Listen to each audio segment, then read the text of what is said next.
So good afternoon, good morning to all of you. This is teacher Dr. Mugomba Ronald, and today I want us to go ahead and talk about something new, and that is we are going to go ahead and talk about teacher Dr. Mugomba Ronald. And we are going to go ahead and talk about transpiration. Sorry, that's what we are going to go ahead and talk about. Basically, transpiration, and we are going to be comparing rate of transpiration. Comparing the rate of transpiration in a tree trunk, comparing it with the rate of transpiration in a branch. You will bear with me from our previous knowledge that transpiration is basically the process by which water is loss of water. We see water is being lost in form of a water vapor, and this is usually by a number of processes. We usually see transpiration can either be, the major one is tomato transpiration, but we also have, and this one accounts for a very big percentage, about 70%. Then we have cuticular transpiration. So stomatotranspiration usually takes place through the small holes known as the stomata that usually are found on the leaf. And then cuticular transpiration takes by which water vapor is lost through the cuticle of the leaf. And then lastly we have the lenticular transpiration. In lenticular transpiration, we usually see loss of water vapor through small holes known as lenticels, and these lenticels are usually found along tree barks. So we are comparing the rate at which transpiration is taking place in a branch and in a tree trunk. That is basically what we are going to be looking at. So let's go straight to our first question, which says compare the rate at which water flows in the branch and in the trunk. When you are posed with such a question, even when they have not specifically told you to talk about the similarities and the differences, it should be in your mind that you need to go ahead and look at how similar the rate of transpiration is in these two graphs and how different the rate of transpiration is in these two graphs. So that takes us to looking out for the similarities. You can clearly, all of you, see a very important similarity here, that both of them the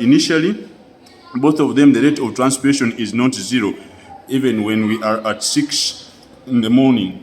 Even at 6 in the morning, we can see that's a difference. So initial value is a very important difference. If they tell you to talk about the rate at which water flows, you can talk about the initial value. You can see that clearly in both of them, the rate of transpiration is above zero. And you can see that initially, both of them, we see a gradual increase in the rate of transpiration in both the trunk and the tree branch.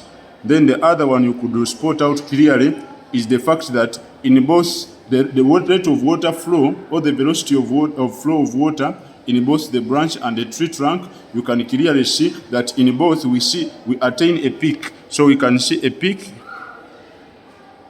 is present in both of them, and we can clearly see that the rate of water flow, or the velocity of water flow in both the trunk and the branch, thereafter, after the peak, decreases, though it never decreases to zero. So decrease after a peak. So that could be our other similarity. Now, after having looked at the similarities, we ought to go ahead and talk about the differences. Now, when it comes to the differences, bear in mind that we usually talk about, you can either draw a table or you can go ahead and write statements. It is upon you. Both of them are correct. So if I choose to draw a table, I can choose to draw a table. So I'll put this side the branch, and I will put this side the trunk. Now, so when I look at initially, I can see a difference initially. Initially, you can see the rate of transpiration initially is higher in the tree branch. And then when you look at the trunk, initially it is lower. Then when you go ahead and look at beyond 8, you can clearly see that maybe we can give a range of from 8 hours to, let's say, from 8 hours to 10 hours to to 10 hours. So you can see that we see a increases. We can see a rapid increase. We can see a rapid increase for the case of the branch, and we can see here an increase, but it is a gradual increase for the trunk. Then thereafter, you can clearly see that we can see when you look at from 10 hours, you can see another difference from 10 hours to 12 hours.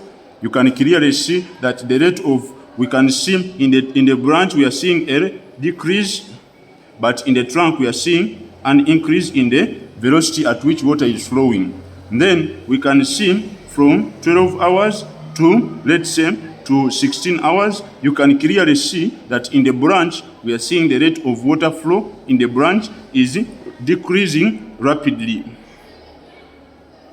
And then here we are seeing a decrease, but it is gradual.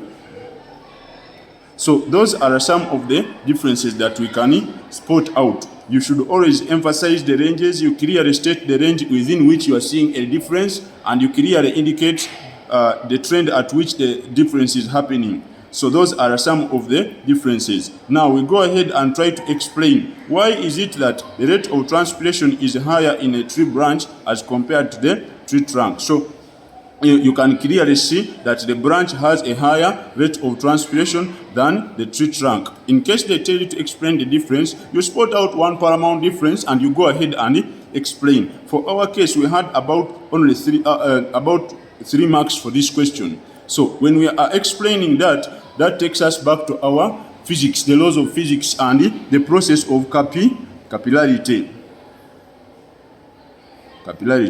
And you all know very clearly that capillarity, according to capillarity, we know that water usually flows faster in narrower tubes than we see a faster flow in narrower tubes.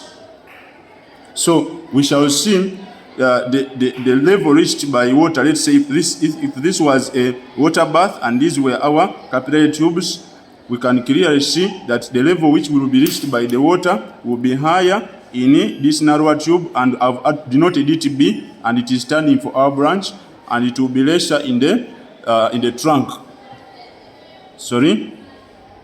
So we shall have a higher amount of water flowing. So if we are to look at this and apply it to our context here, where we are having a tree branch and a trunk, it can clearly be seen that the trunk has a lower water flow compared to the tree branch. When we go back to our biology, we can go ahead and try to explain. Water has a tendency to form bonds with the walls. So the speed at which water is going to move will depend on the proportion. It will depend on the proportion of adhesive forces of attraction. The total adhesion forces of attraction made between water molecules and the walls of the xylem. Between water and xylem walls. So you can clearly see, if we to draw another smaller illustration here, if for instance these are the water molecules and they are forming bonds with the walls, if I'm to compare it with a bigger one of the same length, you will realize that we shall have a greater number of water molecules making contact with the walls of the xylem. So when you look at this one here, a greater proportion of water molecules are making contact with the walls of the xylem. That means that we shall have a greater total adhesive forces of attraction. So we shall have water moving faster in this narrower tube. When you compare it with the bigger tube, that is say the trunk, water molecules, we shall see a lesser proportion of water molecules making contact with the walls of the xylem. So we shall have a lower rate of water flow in this trunk.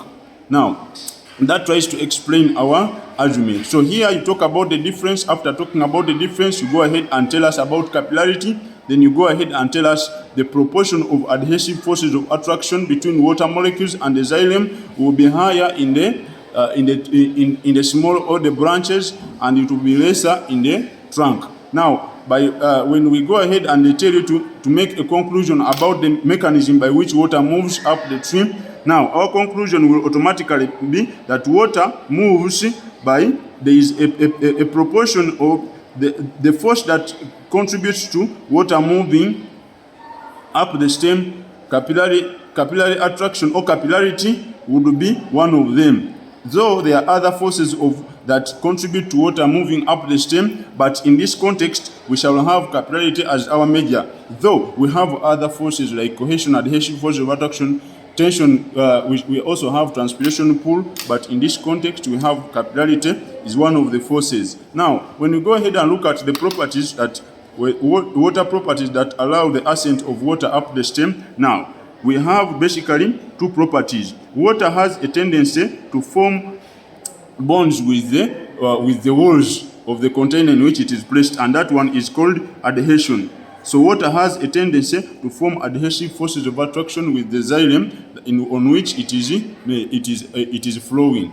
Adhesion is a mean we see force of attraction between molecules, unrelated molecules. When unrelated molecules are interacting with each other, that is adhesion, and water has that behavior to interact with the walls of the xylem. Then the other, this one here is very important in ensuring that it prevents the water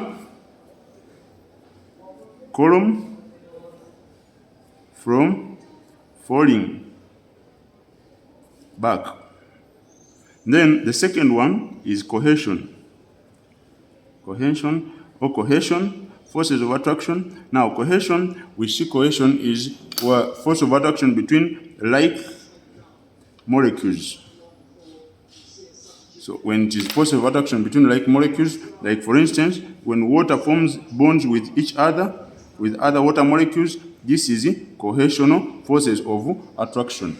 So this one is very important in preventing, it prevents the column, the water column from breaking. So guys, thank you so much for having listened to me. This video has been looking at the transpiration. We have been comparing the rate of transpiration, in a tree branch and the tree trunk. Thank you so much for listening. This remains Teacher Dr. Mugomba Ronald. Consider to subscribe, consider to like the YouTube channel. In case you have benefited, please share with your colleagues about this important information so that everyone can be able to perform in their exams, especially the upcoming UNEV exams that you are going to sit. I remain Teacher Dr. Mugomba Ronald. Thank you so much for your time that you have dedicated to go ahead and watch this revision series. This is a revision series about transpiration, and today we have been comparing the rate of transpiration in a tree trunk and the branch. We have all agreed that transpiration is higher in the tree branches than in the tree trunk. I greet you all. Thank you.